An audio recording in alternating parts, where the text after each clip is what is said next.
مضل له ومن يضلل فلا هادي له وأشهد أن لا إله إلا الله وحده لا شريك له وأشهد أن محمدا عبده ورسوله الذي أرسله بالحق بشيرا ونذيرا وداعيا إلى الله بإذنه وسراجا منيرا وخير الهدي هدي محمد صلى الله تعالى عليه وسلم وخير الأمور أوعزها وشر الأمور محدثاتها وكل محدثة بدعة وكل بدعة ضلالة وكل ضلالة في النار. أعوذ بالله من الشيطان الرجيم. بسم الله الرحمن الرحيم. لقد من الله على المؤمنين إذ بعث فيهم رسولا منهم يتلو عليهم آياته ويزكيهم ويعلمهم الكتاب والحكمة وإن كانوا من قبل لفي ضلال مبين. بسم الله الرحمن الرحيم. وقال الله تعالى في موضع آخر وإنك لعلى خلق عظيم فستبصي بيده لا يؤمن أحدكم حتى أكون أحب إليه من والده وولده والناس أجمعين. وقال إن خياركم أحسنكم أخلاقا. رب اشرح لي صدري ويسر لي أمري واحلل عقدة من لساني يفقه قولي. رب زدني علما رب زدني علما رب زدني علما. তুমি কোন বাগানের ফুল তুমি কোন বাগানের ফল রে আমার ইসলাম ধর্মের মূল। সকল নবী হইতে শ্রেষ্ঠ আখেরি রাসূল তুমি কোন বাগানের ফুল তুমি কোন বাগানের ফল রে আমার ইসলাম ধর্মের মূল। সকল নবী হইতে শ্রেষ্ঠ আখেরি রাসূল তুমি কোন বাগানের ফুল। কুরাইশ বংশে জন্ম তোমার আব্দুল্লাহর ঘরে উঠিল পূর্ণিমার চাঁদ অতি অন্ধকারে। কুরাইশ বংশে জন্ম তোমার আব্দুল্লাহর ঘরে উঠিল পূর্ণিমার চাঁদ অতি অন্ধকারে। আলোকিত হইল মাতা আমেনার কোল। সকল নবী হইতে শ্রেষ্ঠ আখেরি রাসূল তুমি কোন বাগানের ফুল কোন বাগানের ফুল গো তুমি ইসলাম ধর্মের মূল, সকল নবী হইতে শ্রেষ্ঠ, আখেরি রাসূল তুমি কোন বাগানের ফুল। মা আমেনা ধন্য হলো কোলে নূর পায়া, মারহাবা জানাই ফেরেশতারা কাতার বাঁধিয়া। শুভক্ষণে গান গাইল, শুভক্ষণে গান গাইল বনের বলবো,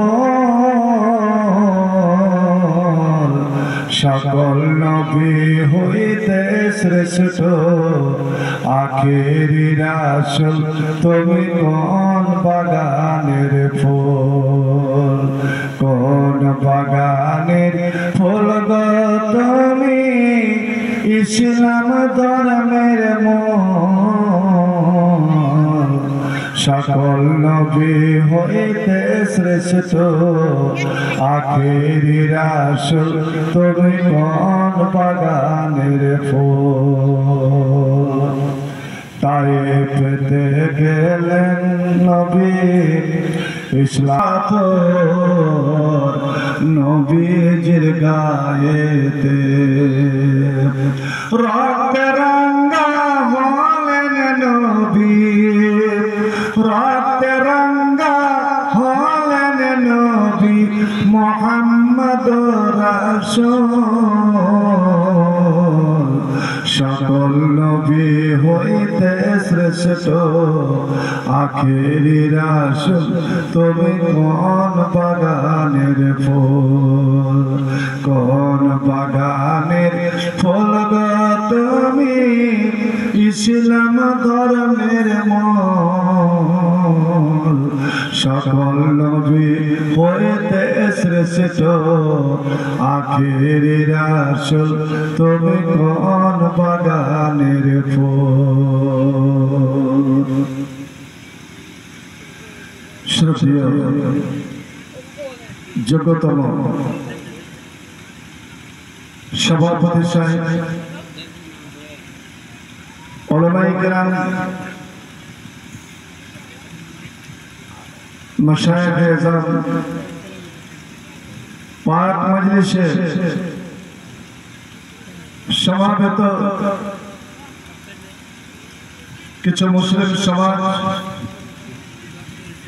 ও আমার আজিজ তলবা, পর্দার আড়ালে বসে থাকা আমার মা ও বোনেরা, দীর্ঘদিন পরে,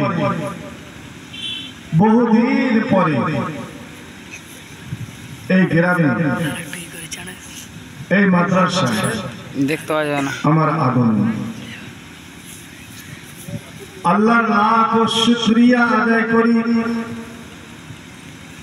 যে মহান আল্লাহ রাব্বুল আলামিন আমাকে আপনাদের এখানে আসার এবং আপনাদের সঙ্গে মোলাকাত করার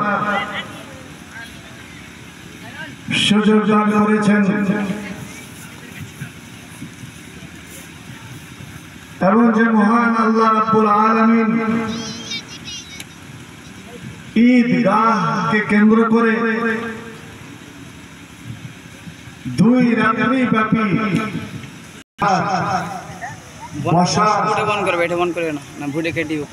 এবং 2-4টি শরীয়তের কথা শোনার তৌফিক দান করেছে। ভাই, একটা কথা বলে রাখি, এই যে আমরা বলি নবী জীবনী, এই জীবনী আমি বলছি যে জীবনী কথাটা কিন্তু আমাদের ভুল ধারণা।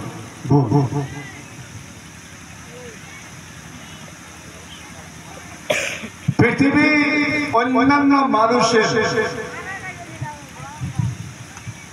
জীবনী বর্ণনা করা হয়। আমরা মাদ্রাসার মুদাররিসিন যখন হাদিস তাফসীর যখন পড়াই তো মুহাদ্দিসিনদের জীবনী বা শাওয়ানে হায়াত আমরা বলে থাকি বা ছেলেদেরকে লেখিয়ে থাকি। যেমন ইমাম বুখারীর জীবনী, ইমাম মুসলিম রাহিমাহুল্লাহর জীবনী, ইমাম তিরমিজি, ইমাম নাসাই, ইমাম আবু দাউদ, ইমাম ইবনে মাজাহ এবং আপনার এই সিঙ্গাপুর গ্রামের যে মাদ্রাসা বুলুগুল মারাম পর্যন্ত হাফেজ ইবনে হাজার আসকালানী রাহিমাহুল্লাহ তাদের জীবনী সংক্ষিপ্তভাবে বর্ণনা করা হয়, খুব মুখতাসারভাবে। এবং ওই জীবনীতে উল্লেখ যেটা করা হয়, বিশেষ করে কখন জন্ম আর কখন তার মৃত্যু,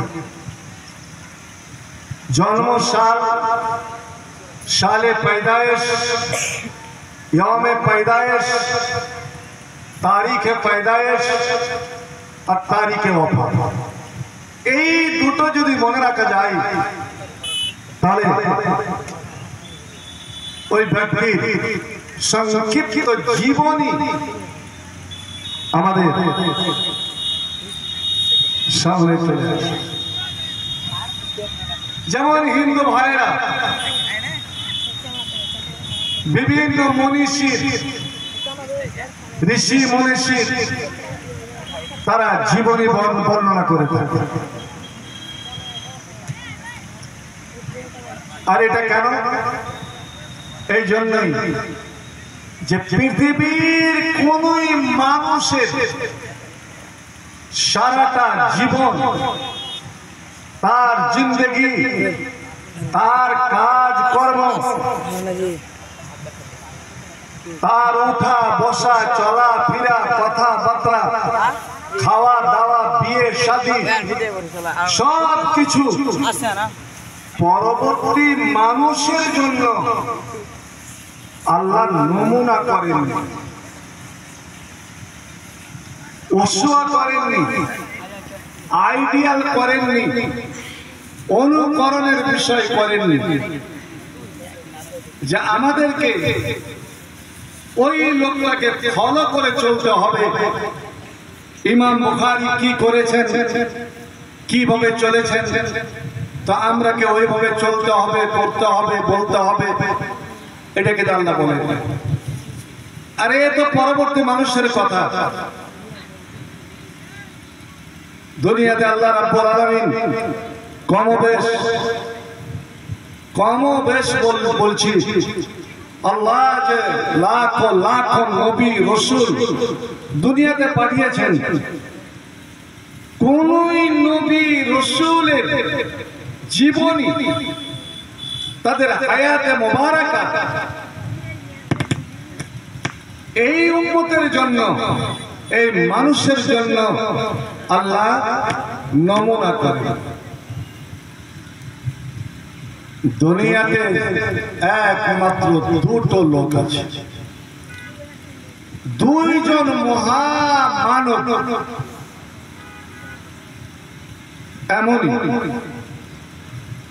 যে যাদের গোটা জীবনীতে জন্ম থেকে নিয়ে মৃত্যু পর্যন্ত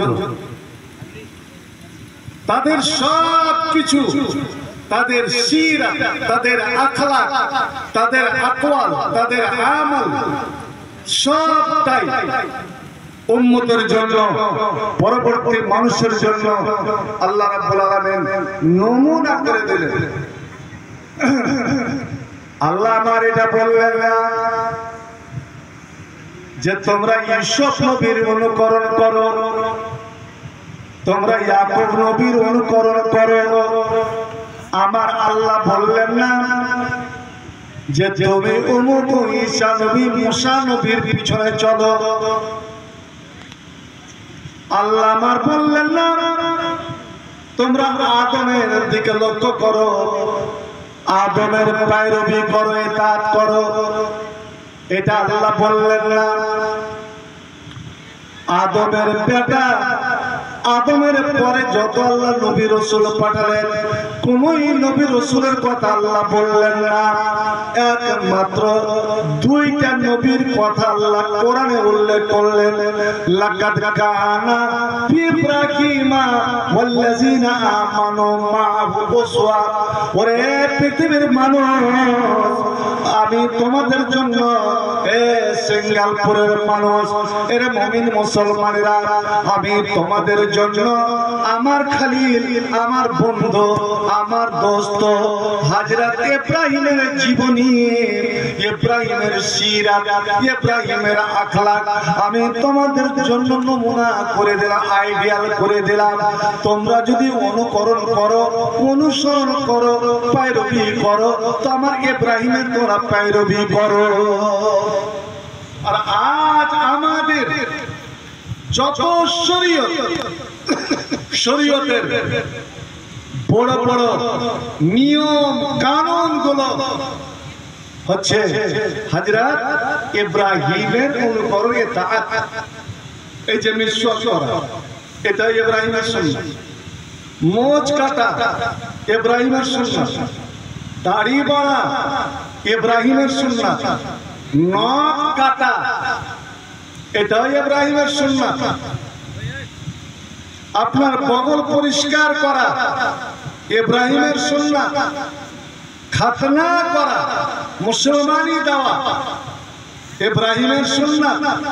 আকিকা দেওয়া ইব্রাহিমের সুন্নাত। এই করে করে ভাই আমার, সবচেয়ে আপনি যখন এটা হলো হজের মাস, এই মাসটা চলছে হজের মাস, আপনাকে আল্লাহ রাব্বুল আলামিন যদি হজ উমরাতে নিয়ে যায়, আল্লাহ যদি তার ঘর আপনাকে জিয়ারত করায়,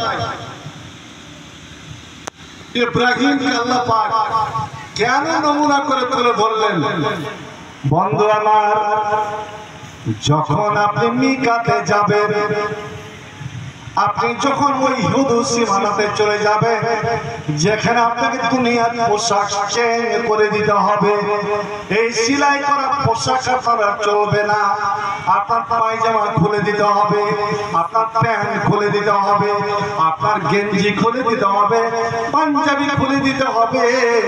যেইভাবে মায়ের পেট থেকে আপনি বিনা সেলাই করা ওরে সারা খালি শরীরে আপনি জন্ম নিয়েছিলেন, দুনিয়াতে এসেছিলেন, আপনাকে শরীর খালি করে দিতে হবে।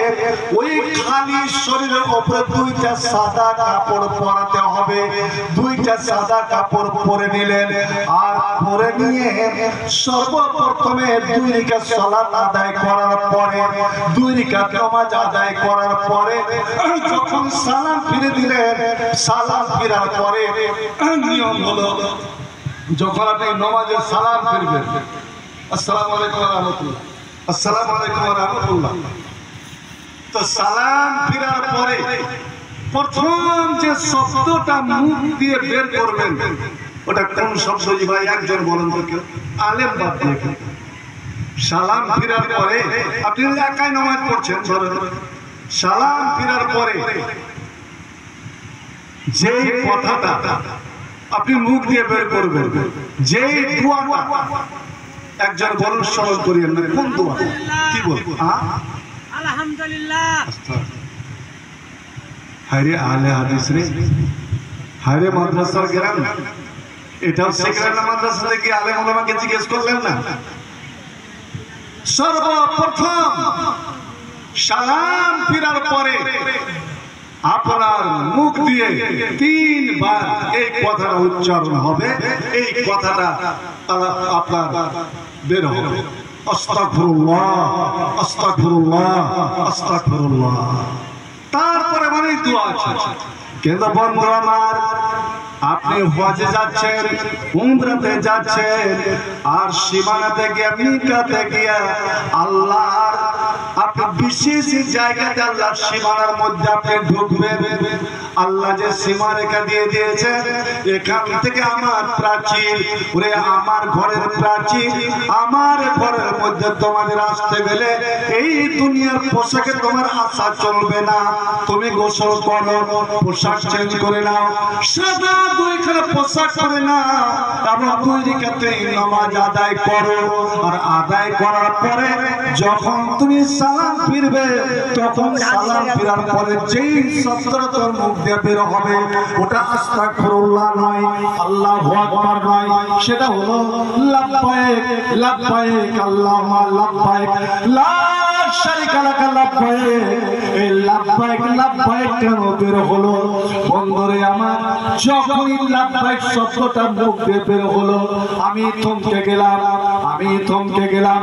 চট করে ওই হাদিসটা মনে পড়ে গেল যে ইব্রাহিম আলাইহিস সালাম যখন কাবা ঘর নির্মাণ করলেন, এই কাবা ঘর তৈরি করলেন, ইব্রাহিম আর ইসমাইল দুই বাপ বেটাতে মিলে কাবা ঘর তৈরি হয়ে গেল। আল্লাহ রাব্বুল আলামিন ইব্রাহিমকে বলেছিলেন, আযযান ফিন্নাস বিল হজ্জ, ইব্রাহিম রে তুমি পাহাড়ে গিয়ে উঠে যাও, আর পাহাড়ে উঠে সারা দুনিয়ার মানুষকে তুমি হাত মারো, সারা দুনিয়ার মানুষকে তুমি ডাক দাও হজের জন্য। এ দুনিয়ার মুমিন মুসলমানেরা, এর আল্লাহর বান্দারা, তোমাদের যাদের শক্তি আছে, যাদের শক্তি আছে, ধন আছে, মাল আছে, টাকা আছে, পয়সা আছে, শরীরের শক্তি আছে, এসো এসো এসো আল্লাহর ঘরখানা তোমরা জিয়ারত করে যাও, আল্লাহর ঘরখানা তোমরা তাওয়াফ করে যাও। ইব্রাহিম সেই দিন বলেছিল, আল্লাহ আমি একজন মানুষ, আমি হাত মারব, আমার হাত কত দূর যাবে, আমার গলার আওয়াজটা যাবে কত দূর? আল্লাহ বলেছেন, ইব্রাহিম ডাক দেওয়াটা তোমার কাজ, আওয়াজ দেওয়াটা তোমার কাজ, হাত মারাটা তোমার কাজ, আর ওটাকে মানুষের কানে কানে পৌঁছে যাওয়া, এটা হলো আমার কাজ। আল্লাহু আকবার। ভাই, এই হরেন দুটা কথাগুলো কত দূর প্রচার করছে, ছড়াচ্ছে কত দূর, আমার কথাটা মাইক টেনে বললে কত দূর শুনবে, কিন্তু এই লাউড স্পিকার, এই মেশিন, এই হরেন আমার কথা দূর দূরান্তে ছড়িয়ে দিচ্ছে। হযরত ইব্রাহিম পাহাড়ে উঠলেন, পাহাড়ে উঠে তিনি ডাক দিলেন, আইয়ুহান নাস। হযরত জিবরিল সেই আওয়াজের প্রতিধ্বনি এমনই জোরে প্রচার করলেন যে হাদিস নবী আমার বলছেন যে সেই সময় দুনিয়াতে যতগুলো মানুষ ছিল, যার নসিবে, যার কপালে, যার ভাগ্যে আল্লাহ হজ এবং উমরা লিখে রেখেছেন, সেই দিন হযরত ইব্রাহিমের ডাক ঠিক ঘরের এপার ওপার, টাটির এপার আর ওপার, এপারে আপনি আছেন, ওপার থেকে যেন কেউ ডাক দিচ্ছে আপনি শুনতে পেয়েছিলেন। আর সেই দিন বলেছিলেন লাব্বাইক, মানে আল্লাহ আমি হাজির, আমি হাজির, আমি উপস্থিত। এমনকি কোন ছেলে মার পেটে আছে, এখনো জন্ম নেয়নি, কিন্তু আল্লাহর নসিবে, আল্লাহর ভাগ্যে হজ লিখে রেখেছে, উমরা লিখে রেখেছে, সেই ছেলেও মায়ের পেট থেকে লাব্বাইক শব্দটা উচ্চারণ করেছে। এমনকি যে রূহ এখনো আমি মার পেটেও আসিনি, আমার মার বিয়েও হয়নি, আমার রূহটা আলামে আরওয়াহ, রূহের জগতে আল্লাহর ওখানেই ছিল। ওখান থেকেই যদি আমার নসিবে পরে আল্লাহ যদি আমার ভাগ্যে হজ উমরা লিখে রাখেন, ওখান থেকে আমি লাভবাই করেছিলাম। বন্ধু আমার, আপনি সেই দিন তো লাভবাই বলে দিয়েছিলেন মায়ের পেট থেকে, কিন্তু যাওয়ার সুযোগ হলো না, মৌকা এখনো হয়নি। এবার আপনার মৌকা লেগেছে। আপনি যখন গেলেন আর গিয়ে যখন এরাম পরে নিলেন, এরাম পরে নামাজ শেষে ওই শব্দটার উচ্চারণ করছেন, লাব্বাইক আল্লাহুম্মা লাব্বাইক। এ মওলা কারীম, আমি সেদিন তোমার খালিল তোমার বন্ধু ইব্রাহিমের ডাকে আমি সাড়া দিয়েছিলাম, আমি লাব্বাইক বলেছিলাম, কিন্তু আসতে পারিনি, আমি মওজুদ ছিলাম না, আমি হাজির ছিলাম না। আল্লাহ, আজ আমি শরীর নিয়ে, শরীরে আমি আমার জিসিম নিয়ে, আমি আমার শরীর নিয়ে তোমার দরবারে হাজির হয়ে গিয়েছি। আল্লাহ, তোমার দরবারে আমি উপস্থিত হয়ে গিয়েছি। ইব্রাহিমের একটা অনুকরণ করলেন ভাই আমার। আল্লাহ রাব্বুল আলামিন প্রত্যেকটা মুসলমানকে আল্লাহ তো এখন সবারই খুশহালি দিয়েছে। আমি যেই সময় এসেছিলাম এই সিঙ্গালপুরে, মাদ্রাসা ছিল টাটি, সব দিক দিয়ে শিয়াল পালাচ্ছিল। আরে এখন মাদ্রাসা দেখান তো, কোন বাড়ি আমি পাকা দেখতে পাই না, রাস্তাও এরকম ছিল। কত খুশহাল। আল্লাহ যেন এই মুসলমানকে আরো যেন খুশহাল করেন। আল্লাহ ধনে মালে রুজি রোজগারে আরো যেন আপনাদের বরকত দান করেন। এবার সকলে বল আল্লাহুম্মা আমিন। আল্লাহ মুসলমানকে যাকাত দেনে ওয়ালা যেন বানান, যাকাত লেনে ওয়ালা যেন না বানান। আপনি যাকাত দেন, ওসুর দেন, কিন্তু পরের দিকে হাত বাড়ায় না। ভাই আমার তো মনে হয় আজ শতকরা এই বিহারে এই ভুট্টা যারা চাষ করে তাদের শতকরা 90টা মানুষের উপরে হজ এবং উমরা ফরজ। একটা মেয়ে ছেলে এসে বলছে, হুজুর আমার বাবার উপরে হজ ফরজ।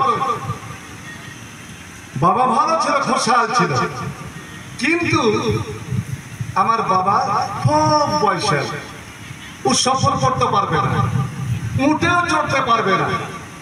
আর আমি যদি ওকে ধরে বাঁধা উঠে বসিয়ে দিই আর বেঁধে দিই, তা আমার ভয় হচ্ছে যে আমার বাপ রাস্তাতে মরে যাবে। তা কি করি? নবী বললেন, তুমি তার ছেলে না? বলছে হ্যাঁ। তুমি যখন আমার ছেলে, বলো তোমার বাবা যদি কাউরি টাকা পয়সা ধার নিয়ে মারা যেত, তোমার বাবা যদি কাউরি কাছে ধার নাই, ঋণ নাই, তুমি ছেলে ওই বাপের ধারটা তুমি শোধ করবে কি করবে না? বাপের ঋণটা তুমি পরিশোধ করবে কি করবে না বলো? আল্লাহ নবী ও সাহাবীদেরকে বললেন, একজন মেয়ে ছেলে সে এসে জিজ্ঞেস করলো, নবী মেয়েটা কথা বললেন। একজন মেয়ে ছেলে বলছে, হুজুর আমার ভাইয়ের উপরে এরকম ফরজ হয়ে গিয়েছিল। নবী তাকে উত্তর দিলেন।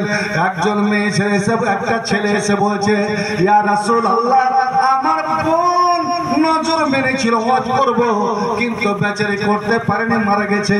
নবী আমার বললেন, বলো দেখি তোমার বোন যদি ধার নিয়ে মারা যায়, ধার করে যদি মারা যায়, বলো দেখি দাবিদার যদি দাঁড়িয়ে যে হকদার দাঁড়িয়ে যায়, জানি তোমার বাপের কাছে এত টাকা পাবো, তোমার মায়ের কাছে এত টাকা পাবো, তোমার বোনের কাছে এত টাকা পাবো, বলো ছেলে বলো তুমি তোমার বাপের ধার শোধ করবে কি করবে না? কারণ যতক্ষণ পর্যন্ত ধার শোধ না করা যাবে ততক্ষণ পর্যন্ত তুমি মানুষ জান্নাত যেতে পারবে না। হ্যাঁ হুজুর অবশ্যই পরের ধার কেউ শোধ করবো না, আমি সঙ্গে সঙ্গে শোধ করে দেব। নবী বললেন, যখন তুমি মানুষের ধার শোধ করবে তো আল্লাহর ধার কেন ফরজ করবে? আদায় করবে না? আদায়।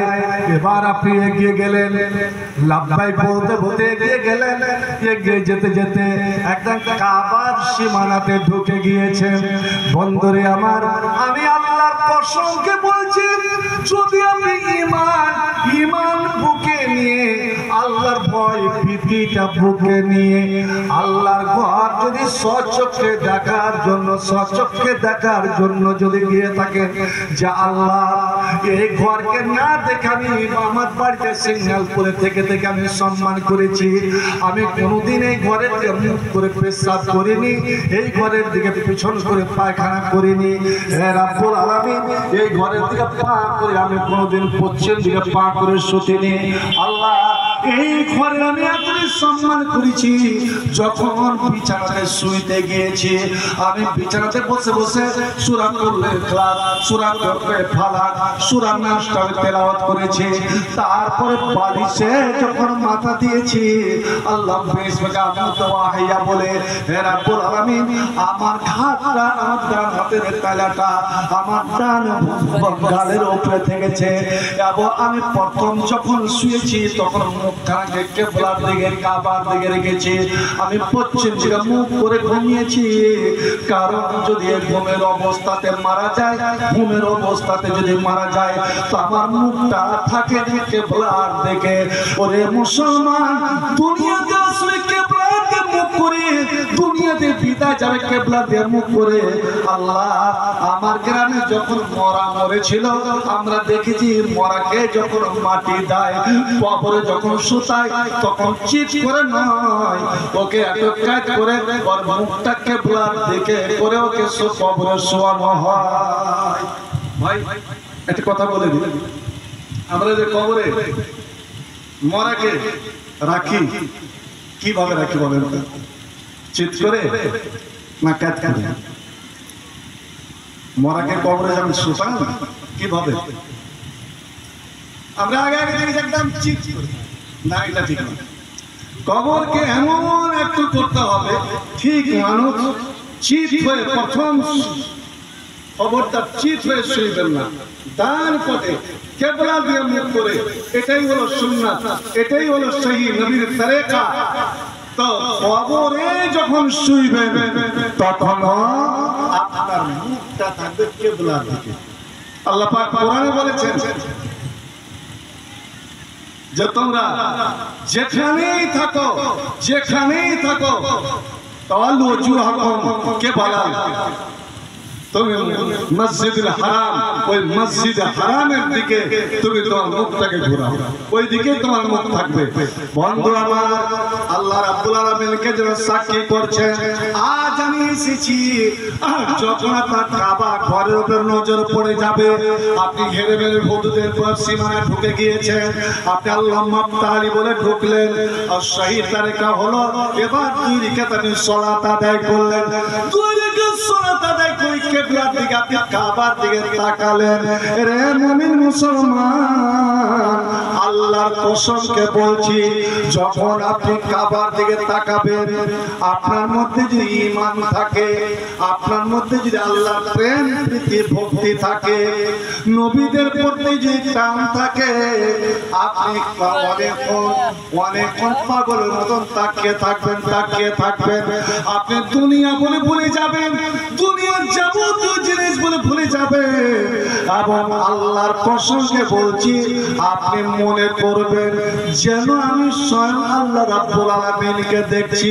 আল্লাহ রে আল্লাহ, আল্লাহ আমি তোমাকে, ওই আল্লাহকে আমি দেখছি, যে আল্লাহকে দেখার জন্য হযরতে মূসা তুর পাহাড়ে উঠে আল্লাহকে বলেছিলেন, রব্বে আরিনি আনজুর ইলাইকা, রব্বে আরিনি আনজুর ইলাইকা, আল্লাহ তুমি আমাকে দেখা দাও, তুমি আমাকে দেখা দাও, একবার তোমাকে মন ভরে আমি দেখে নিব।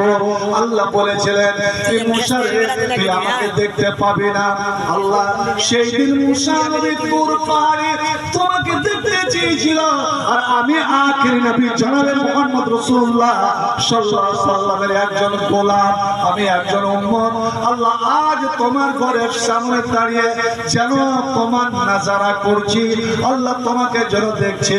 বলবো রে আমার, ওই সময় আপন আপনি যদি শিক্ষিত হন, লেখাপড়া হন, তালিম ইয়াফতা হন, যদি আলেমুল মুখে শুনে থাকেন, আপনি তখন নিজের ইয়াদদাস্তে আপনি ডুবে যাবেন, আপনার স্মৃতিতে ডুবে যাবেন। এই ঘর তাওয়াফ করার আগে আপনার মনে পড়ে যাবে এটাই ওই ঘর যে ঘরে ইব্রাহিম তৈরি করেছিলেন। ইব্রাহিম ছিলেন রাজমিস্ত্রি আর ইসমাইল 12 বছরের বেটা। 12 বছরের বেটা ছিল লেবার, জোগাড়দার। এই পাহাড়ে দৌড়িয়ে যায়, ওই পাহাড়ে দৌড়িয়ে যায়, আর পাথর মাথায় করে এনে এনে বাবাকে ধরায়। আর বাবা রাজমিস্ত্রির মতো হেড মিস্ত্রি সুন্দর করে পাথরগুলোকে বসায়। হযরতে জিবরাইল ফেরেশতা আগে নকশা টেনে দিয়ে গিয়েছিলেন, এই নকশার উপরে আল্লাহর ঘরখানা তৈরি করো। বন্ধু আমার, আপনি দেখতে দেখতে স্মৃতিতে ডুবে যাবেন যে ঘর কিছুটা যখন উঁচা হয়ে গেল, দালান ঘর উঁচা হয়ে গেল, আর রাজমিস্ত্রির আর হাত যায় না, তখন আমাদের মিস্ত্রিরা করে কি মাচান তৈরি করে। ওখানে তো বাঁশ নাই, ওখানে তো কাঠ নাই, শুধু পাহাড় পাহাড়, বন জঙ্গল। হযরত ইব্রাহিম ইসমাইলকে বললেন, বেটারে কি করে ঘর নির্মাণ করা যায়, কি করে ঘর তৈরি করা যায়। ঘর যে উঁচা হয়ে গেল আর হাত যায় না। আল্লাহ আল্লাহ, বেটা যেমন বাপ তেমনি বেটা, যেমন বাস তেমনি কমছে। ইসমাইল বলছেন, আব্বা জান আপনি এত ইন্তজার করেন, আপনি অপেক্ষা করেন, দেখি কোন ব্যবস্থা করা যায় কি যায় না, কোন বন্দোবস্ত করা যায় কি যায় না।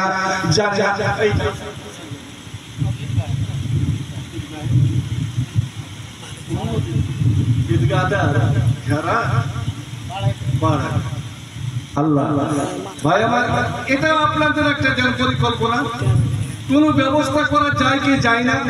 হযরতে ইসমাইল পাহাড়ে ছুটে গেলেন, আর সুন্দর একটা পাহাড়, সুন্দর একটা পাথর। এই পাথরটাকে দুনিয়ার পাথর নয়, ইসমাইল গিয়েছেন তার আগে আল্লাহ রাব্বুল আলামিন জিবরাইলের দ্বারা ওই জান্নাতি পাথরখানা এনে ওই পাহাড়ের মধ্যে রেখে দিয়েছেন। সব পাথরের মধ্যে দেখতে সুন্দর পাথর, ঝাঁ চকচকে সাপ দুধের মতন সাদা পরিষ্কার পরিচ্ছন্ন পাথর।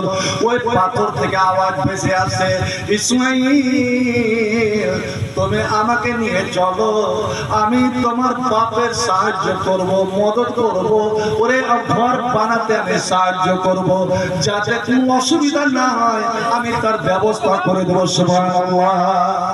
ইসমাইল বাবা পাথর থেকে আওয়াজ ভেসে আসছে, চট করে পাথর থেকে মাথায় উঠালেন আর এসে বাবার পাশে রেখে ইব্রাহিমের পাশে রেখে দিয়েছেন। ইব্রাহিম বলছে, বেটা আমি চেয়ারে উঠে, চেয়ার কতই উঁচা কাজ করলাম, তার থেকে যখন উঁচা হয়ে যাবে। ইসমাইল বলছে, আহা আব্বা বিসমিল্লাহ বলে আপনি পাথরে উঠেন তো, কাজ আরম্ভ করেন তো। সত্যি ভাই তাওয়াফ শুরু হবে। আর ভুল সাহেব বলছে, কি ব্যাপার দাঁড়িয়ে এখানে গেলেন কি? তাওয়াফ করে শুরু করে, এখান থেকে তো বলে সব শুরু হবে। আমি অপেক্ষা করি, ইন্তজার করো, আমি অন্য জগতে চলে গিয়েছি। হযরত ইব্রাহিম যেমন বিসমিল্লাহ বলে পাথরে উঠেছে, পাথর ইব্রাহিমকে নিয়ে শূন্যতে ভেসে গেল, উপরে উঠে গেল। একবার জোরে সুবহানাল্লাহ বলা যাবে না? হয়নি, হবে না, হতে পারে না আমার নবীর সাথে কারো তুলনা। হয়নি, হবে না, হতে পারে না আমার নবীর সাথে কারো তুলনা। হারে হারে তুলনা তো দূরে যাক, মিলে না। হয়নি, হবে না, হতে পারে না আমার নবীর সাথে কারো তুলনা। সকল নবী রাসূল ছিলেন আল্লাহর দিওয়ানা, সকল নবী রাসূল ছিলেন আল্লাহর দিওয়ানা। নিজ চোখেতে দেখবো খোদা ছিল তামান্না। মোর নবীকে ডেকে নিলেন, মোর নবীকে ডেকে নিলেন দেখে রব্বানা। হয়নি, হবে না, হতে পারে না সাথে কারো তুলনা, হায়রে হায়রে তুলনা তো দূরে যাক সে মিলে না, হয়নি হবে না হতে পারে না আমার নবীর সাথে কারো তুলনা। ইউসুফকে দেখে যারা হাত কেটেছে, ইউসুফকে দেখি যারা অঙ্গুল কেটেছে, তারা কি মোর নবীর রূপ দেখেছে? আল্লাহু আকবার। ভাই আপনারা বলেন তো, দুনিয়াতে আল্লাহ মেয়ে ছেলেকে বেশি সুন্দর করেছে না পুরুষ লোককে? জবাবটা আপনারা দেন। মেয়ে ছেলে বেশি সুন্দর না পুরুষ লোক বেশি সুন্দর? এতে রাগ করার কিছু নাই, কেউ যেন রাগ না করে। কে কাকে দেখে বেশি আকৃষ্ট হয়, পাগল হয়? আপনারা বলেন মেয়ে ছেলে না।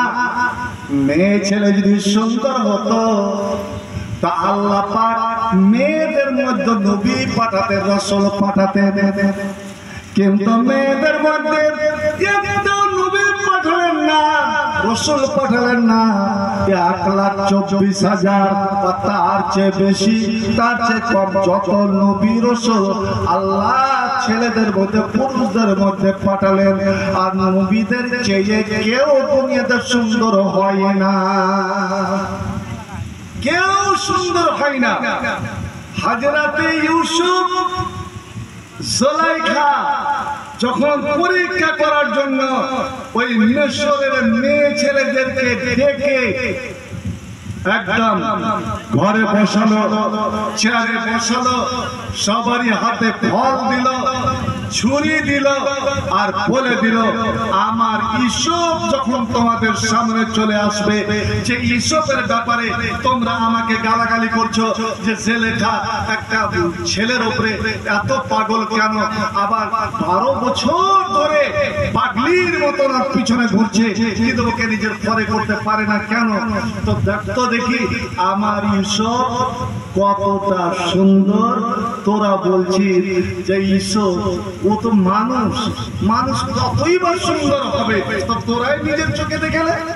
ইউসুফকে দেখে জুলাইখা অনয় বিনয় করে কত বড় জোরে রাজি করেছে, ইউসুফ আজ তুমি আমাকে শরম দিও না। আজ মেয়ে ছেলেরা আমাকে চ্যালেঞ্জ দিয়েছে, আমি তাদের চ্যালেঞ্জ কবুল করে নিয়েছি। তোমাকে আমি সাজাবো, সুন্দর করে তোমাকে আমি সাজাবো, সাজিয়ে ড্রেসিং রুমে তোমাকে তৈরি করে ওদের সামনে আমি হাজির করাবো। ঈশ্বর ঠিক আছে, তুমি শুধু যাবে আর এক ঝলক নিজের রূপ দেখিয়ে চলে আসবে। পর্দা লটকেছে, মেয়ে ছেলেরা প্রস্তুত, জুলাইখা দাঁড়িয়ে আছে, মেয়েদের বুকটা দুরু দুরু কাঁপছে, কারণ তারা ভাবতে পারত যে কি ব্যাপার, আমাদের চ্যালেঞ্জ জুলাইখা নিয়ে এখন পর্যন্ত দাঁড়িয়ে আছে আর মিটিমিটি হাসছে। সত্যি কি আমরা আজ হেরে যাব? ঠিক এমন সময় জুলাইখা বলছে তোমরা প্রস্তুত, আর ইউসুফকে ডাক দিচ্ছে, হায় খালা ইউসুফ তুমি এসে যাও, আ যায় মেরি জান, তুমি এসে যাও। পর্দা লড়ে উঠেছে, ইউসুফ পর্দার ভিতরে, মেয়েরা একটা ঘরের ভিতরে পর্দা লড়ে উঠেছে, আর এদের তেলের পর্দা লড়ে উঠেছে। ইউসুফ পর্দা উঠিয়ে নিজের মুখের নেকাব, নিজের মুখ যে ঢাকা ছিল ওই নেকাবটা উঠিয়ে দিয়েছে। হযরতে ইউসুফ একজন পুরুষ মানুষ হয়েও, একজন মদলোক হয়েও, ওরে ইউসুফ কোনদিন খালি মুখে ঘোরাফেরা করতেন না। ইউসুফ সারা শরীরকে ঢেকে রাখতেন, কারণ আল্লাহ রাব্বুল আলামিন ইউসুফকে এত সুন্দর করেছিলেন, ওর চেহারাতে এমন রূপ দিয়েছিলেন, যদি ইউসুফ হঠাৎ আচানক যদি কাপড় উঠিয়ে দিতেন, মুখের কাপড় যদি উঠিয়ে দিতেন, তো সঙ্গে সঙ্গে আসমান থেকে যেমন বিজলি পড়ে, ওই বিজলি পড়ার সময় মানুষের চোখ ছান্দি যেমন লেগে যায়, চোখে ধান্দা লেগে যায়, ওই ভাব হয়ে যেত, ওরকম হয়ে যেত। আল্লাহ আল্লাহ, আজ ইউসুফ নিজের চেহারা থেকে যেমন নেকাব উঠিয়ে দিয়েছে, আল্লাহর কোরআন নিজে বলছে, আল্লাহর কোরআনের ভাষায় ওয়াকাতানা আইদিয়াহুম। এবার জুলাইখা বলে যেমন বলে উঠলো, তোমরা ফল কাটো। কখন তাদের হাত থেকে ফল পড়ে গিয়েছে, সে নিচে পড়ে গিয়েছে, আর ফলের জায়গাতে নিজের ছোরা নিয়ে হাতকে দুই ভাগ করে দিয়েছে, নিজের হাতের তেলা কেটে একাকার, তত্তরকে রক্ত বইছে, কিছুই তাদের খেয়াল নাই। ওরা মনে করছে আমরা ফল কেটেছি, আর এদিকে জুলাইখা খিলখিল করে হাসছে। ইউসুফ আবার অন্তর মহলে ভেতর মহলে চলে গিয়েছে। বন্ধুরে আমার, পর্দার ভিতরে চলে গিয়ে সত্ত্বেও কিন্তু ঘরের মধ্যে তখন আলো, ইউসুফের আলো যেন খেলা করছে। ঠিক যেমন ঢেউ এসে কিনারাতে লাগে, আলোর ছোটা ওরে দেওয়ালে যেন লাগছে। তারা কোরআন ভাষায় তারা বলে উঠল, এটা মানুষ নয়, মানুষ নয়, আমরা যেটা দেখলাম ইল্লা মালাকুন কারীম। তো ইউসুফকে দেখে এরা অঙ্গুল কেটেছিল। জুলাইখা বলে উঠল, এই রাজকন্যারা, এরে মিশরের মেয়ে ছেলেরা, তোরা আমাকে গালাগালি করছিলি, তোরা আমাকে আজে বাজে কথা বলছিলি যে আমি একটা রাখালের প্রেমের পাগল। শোন, আমি সত্যি ওকে ভালোবাসি, কিন্তু ভালোবাসতে গিয়ে আমি একটা চুল পর্যন্ত এখন পর্যন্ত কাটিনি। আর তোরা এক ঝলক দেখে, এক পলক দেখে তোরা হাত কেটে বসে থাকবি, যা লেখা লুমতুম নানি। এই ব্যাপারে তোরা আমাকে তিরস্কার করছিলি। ভাই আমার শোনেন, তাহলে ঈশ্বর কত সুন্দর, কত সুন্দর ছিলেন যে জুলাইখা একটা রাজ পরিবারের মেয়ে এবং মন্ত্রীর উজিরের স্ত্রী, স্বামী থাকা সত্ত্বেও এই ছেলের রূপের, এই ছেলের গুণের, এই ছেলের প্রেমের ও পাগল। আমার মা, আপনার মা, সারা বিশ্ব মুমিনের মা হযরতে আয়েশা সিদ্দিকা, নবীর সবচেয়ে চহিতি বিবি, নবীর সবচেয়ে প্যারি বিবি মা আয়েশা, যার বিয়ে হচ্ছে মাত্র 6.5 বছর যখন বয়স, তখন নবীর সঙ্গে বিয়ে। নবীর বয়স তখন 53, নবীর বয়স 53, আয়েশার বয়স 6.5 বছর। এটা আল্লাহর পক্ষ, আল্লাহর তরফ। 9 বছর যখন বয়স, তখন নবীর বাড়ি বিদায় যাচ্ছে, বাসর ঘর। ওখানে দাঁড়িয়ে আমি চিন্তা করলাম যে এখানে হযরত আয়েশার বাসর ঘর হয়েছে, এখানে হযরত আয়েশার বাসর ঘর, যেখানে আজ আমার নবী চিরদিনের জন্য শুয়ে আছে। আর আমরা দূর থেকে নবীকে জানাচ্ছি সালাম এবং দুরূদ। তো 9 বছরে গেলেন স্বামীর বাড়িতে।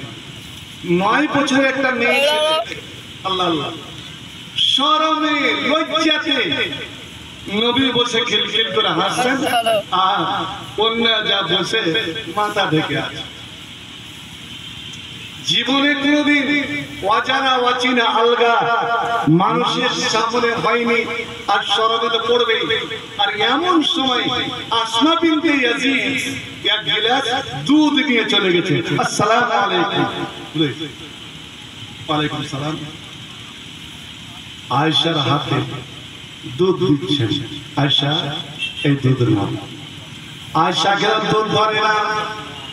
এবার আসমা বিনতে ইয়াজিদ নবীকে বলছে, ইয়া রাসূলুল্লাহ, আজকে মুবারক রাত, আজকে ইয়াদগার রাত, আজকে বাসর রাত, আপনি দয়া করে দুধ টুকুলেন এবং দুধ আপনি পান করলেন। আল্লাহর নবী বলছেন, কি তার আখলাক, কি তার চরিত্র, কি তার ব্যবহার। আসমারে আগে তুমি তোমার মা আসমাকে দাও, আয়েশাকে দাও, তারপরে আমি। তবু আয়েশা ধরছেন না। অবশেষে নবী এবার দুধটা নিলেন, নিয়ে আয়েশাকে বলছেন, আয়েশা তুমি আগে পান করো, তারপরে আমি পান করব। তুমি পান না করলে আমি সেই দুধ পান করব না। আল্লাহু আকবার। স্ত্রীদের সঙ্গে এরকম ব্যবহার করবেন তো? কে একজন বলছিলেন, আগে তুমি এই দুধ পান করো, বড় গিলাসে দুধ দিয়ে গেছে, তারপরে আমি পান করব। এবার যেহেতু নবী বলছেন, হযরতে আয়েশা মুখ ঢেকে নিলেন, বিসমিল্লাহ বলে অল্প ছোট ছোট করে 3 ঢোক দুধ পান করে নবীকে দিয়েছেন। নবী কিন্তু দেখে আছে যে আয়েশার মুখ, আয়েশার ঠোঁট গিলাসের কোন জায়গাখানে লেগেছে। ঠিক যেই জায়গাতে আয়েশার ঠোঁট লেগেছে, ওই বাসর রাতের প্রথম রাতে আল্লাহর নবী গিলাসটা নিয়ে ঠিক ওখানে তার পাক পবিত্র ঠোঁট রেখে তিনি বিসমিল্লাহ বলে দুধ পান করলেন। কিন্তু দুধ অল্পটা রয়ে গেল, অল্পটা বেঁচে গেছে। এবার আল্লাহ নবী বলছেন, এ আসমা বিনতে ইয়াজিদ, আমিও তোমার মা আয়েশা দুধ পান করলো, আমিও দুধ পান করলাম, এবার নাও এই গিলাসের বাকি দুধটুকু তুমি পান করে নাও, এই বাকি দুধখানি তুমি খেয়ে নাও। ভাই, মুহাব্বত ভালোবাসা কাকে কয়? হযরতে আসমা বলছেন, ইয়া রাসূলুল্লাহ, আমি গিলাস নিব, আপনার হাতে গিলাস নিব, তবে একটা শর্ত। কি শর্ত? নবী গো, এই গিলাস আমাকে চিরদিনের জন্য তোহফা দিয়ে দিতে হবে, উপহার দিয়ে দিতে হবে। এই গিলাস যেহেতু বিশ্ব মুমিনের মা, আমার চেয়ে মনে করি বয়সে কম আয়েশা, কিন্তু সম্মানের দিক দিয়ে আমার চেয়ে অনেক অনেক গুণ বেশি। অতএব মুমিনের মা আমার মা, ও এই গিলাসে মুখ লাগালো, আপনি গিলাসে মুখ লাগালেন, ইয়া রাসূলুল্লাহ, এই গিলাসটা আমি চিরস্মরণীয় করে, ইয়াদগার করে আমি আমার জন্য রেখে দিতে চাই। নবী আমার বললেন, যাও, আমি এই গিলাস তোমাকে দিয়ে দিলাম। এবার হযরতে আসমা বিনতে ইয়াজিদ ওই গিলাসটা নিয়ে ঠিক ওখানে মুখ লাগালেন যেখানে আল্লাহর নবী এবং আয়েশা মুখ লাগিয়ে দুধ পান করেছিলেন। আল্লাহর নবী বললেন, আসমা বলো তো দেখি, তুমি কেমন করে চিনে আছো যে কোনখানে আয়েশা মুখ লাগালো, কোনখানে আমি মুখ লাগালাম, আর তুমি ওই জায়গাতে মুখ লাগিয়ে তুমি দুধ পান করলে কেন? ইয়া রাসূলুল্লাহ, আমি এই জন্য এখানে মুখ লাগালাম, আল্লাহ যদি বলে আসমারে বল, নবীর সঙ্গে তোর কেমন প্রেম ছিল, কতটা ভালোবাসা ছিল, আমার নবীকে কতটা ভালোবেসেছিলে, আমি বলবো আল্লাহ ভালোবাসার একটাই আমি প্রমাণ দেব। যেই দিন তোমার নবীর বাসর রাত হয়েছিল, আমার মা মুমিনের মা আয়েশা যে গিলাসে যেখানে মুখ লাগিয়েছিলেন, তোমার হাবিব মুহাম্মদ রাসূলুল্লাহ ঠিক ওখানে মুখ লাগিয়েছিল। আল্লাহ, আমিও ওইখানে মুখ লাগিয়ে দুধ পান করেছিলাম, আর ওই গিলাসটা আর দুনিয়ার কাউকে আমি ব্যবহার করতে দিইনি। একমাত্র আমার উদ্দেশ্য, আমার মাকসাদ যে এই এরই তো পাইলে আমি জান্নাত খানা নেব। যে নবীর মুখের ফুটু, নবীর মুখের লালা যেই জায়গাতে লেগেছে, ওরে নবীর লালা যদি আমার লালার সঙ্গে মিশে যায়, নবীর খুন যদি আমার খুনের সঙ্গে মিশে যায়, নবীর ঘাম যদি আমার ঘামের সঙ্গে মিশে যায়, তো নবীর কোনো জিনিস জাহান্নামের আগুনে যাবে না। আর আমি এই গিলাসের দুধ পান করে আমি জাহান্নামে যাব না। ওখানে দাঁড়িয়ে দাঁড়িয়ে চিন্তা করলাম, ওই মা আয়েশা, বন্ধুরে আমার, যে আয়েশা প্রথম রাত্রে নবীর গিলাসে মুখ দিয়ে দুধ পান করেছিলেন। আল্লাহ রাব্বুল আলামিনের কি মহিমা! ওই আয়েশার কোলে মাথা রেখে, আয়েশার বুকে মাথা রেখে ওই ঘরে নবী শেষ নিঃশ্বাস ত্যাগ করেছিলেন।